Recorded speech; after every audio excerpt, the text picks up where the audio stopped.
من أهم وأحسن الحاجات اللي لازم تعملها كل يوم عشان تطور نفسك وتكون أفضل وأحسن في حياتك، وهي إنك بكل بساطة تطور نفسك. يعني الموضوع مش صعب، بس الفكرة هتطور نفسك إزاي كل يوم وعلى أرض الواقع فعلا، مش كلام وخلاص. طيب الفيديو دوت هقول لكم على أهم 5 حاجات.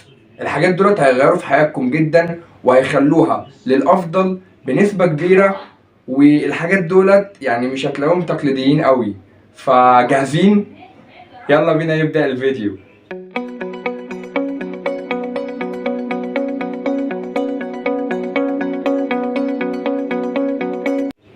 السلام عليكم ورحمة الله وبركاته. ازيكم يا جماعة، عاملين ايه؟ معكم محمد سعد وفيديو جديد.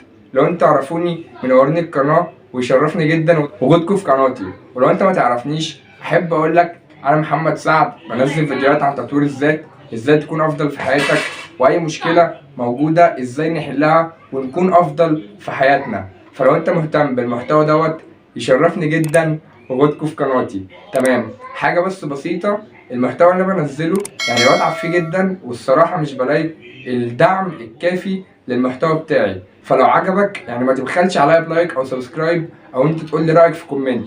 تمام، شكرا جدا مقدما. يلا بينا نبدأ الفيديو. اول حاجة عزيزي المشاهد، عزيزتي المشاهدة، وهي صحح نظرتك عن نفسك. في البداية كده، في البداية علشان تكون أفضل في حياتك وتحسن حياتك يبقى بشكل مستمر وبشكل يعني يكون ملحوظ في حياتك، وهو لازم نهتم من البداية خالص. زي ما تقولوا كده الأساس بتاع البيت عامة، الأساس بقى بتاع حياتك، وهو نظرتك عن نفسك. لازم تصحح نظرتك عن نفسك. لو أنت مثلا شايف نفسك شخص قليل، شخص ما يستحقش إن هو يبقى شخص عظيم في يوم من الأيام، أو يبقى شخص ماسك مثلا حاجة كبيرة، أو شخص يكون ناجح، أو شخص كده. طب اما انت مش شايف نفسك كده، ازاي مثلا هتوصل لحاجة انت مش شايف نفسك فيها؟ فمنطقيا وعقلانيا غلط. وفي نفس الموضوع تحلمش بحاجات عالية قوي انت مش تقدر توصل لها، او مش يعني هتبقى خيال زي ما بيقولوا. تمام، والافضل ان مفيش حاجة خيال اصلا في الدنيا. فلازم تصحح نظرتك عن نفسك، اللي هو لا، انت ما تشوفش نفسك شخص قليل، شوف نفسك شخص كبير، عشان الدنيا فعلا تعاملك كأنك شخص كبير. تاني حاجة معانا النهاردة، وهي ايه هو تأثير صحابك عليك.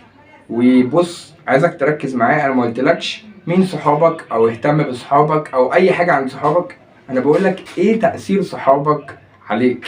عشان زي ما احنا عارفين الصاحب ساحب. تمام، حلو جدا. طيب صحابك بيأثروا عليك؟ طبعا بيأثروا عليك. لا ما بيأثروش. اقول لك على حاجة، شوف واحد مختلف عنك تماما في كل حاجة، واقعد مثلا اسبوع يوميا انزل معاه، وروح وتعالى معاه وهزر وبتاع، هتبقى نسخة منه في الكلام وفي الاسلوب وفي الطباع وفي كل حاجة.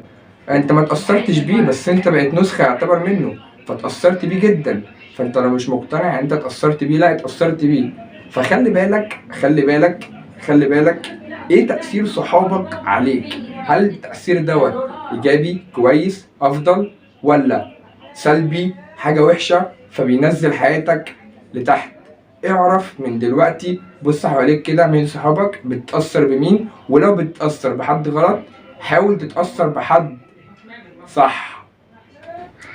تالت حاجة معانا النهاردة، وهي اشتغل. بس انا دلوقتي مثلا مش محتاج فلوس. مش شرط تكون محتاج فلوس، اشتغل. بس مثلا انا دلوقتي هشتغل بقى وهضيع وقتي من عمري وهتعامل مع ناس وحشين. لا، اشتغل.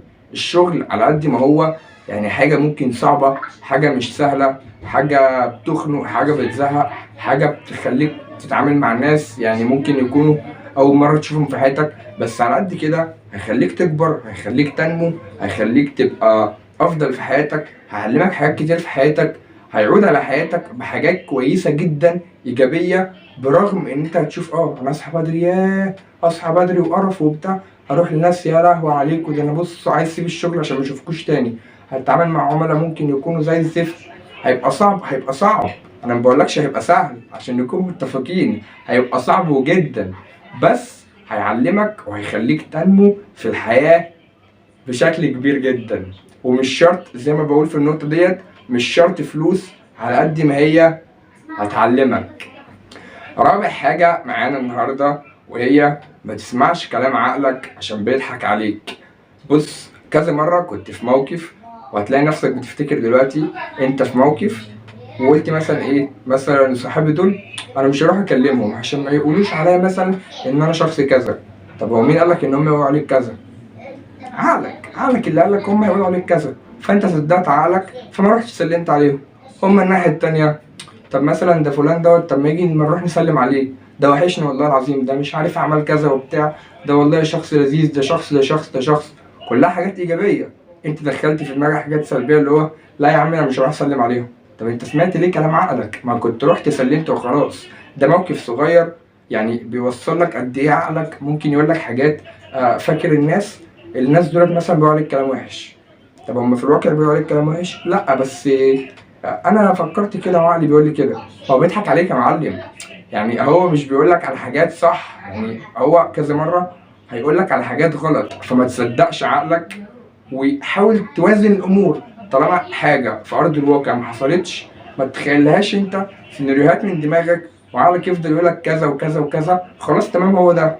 ما تصدقش عقلك.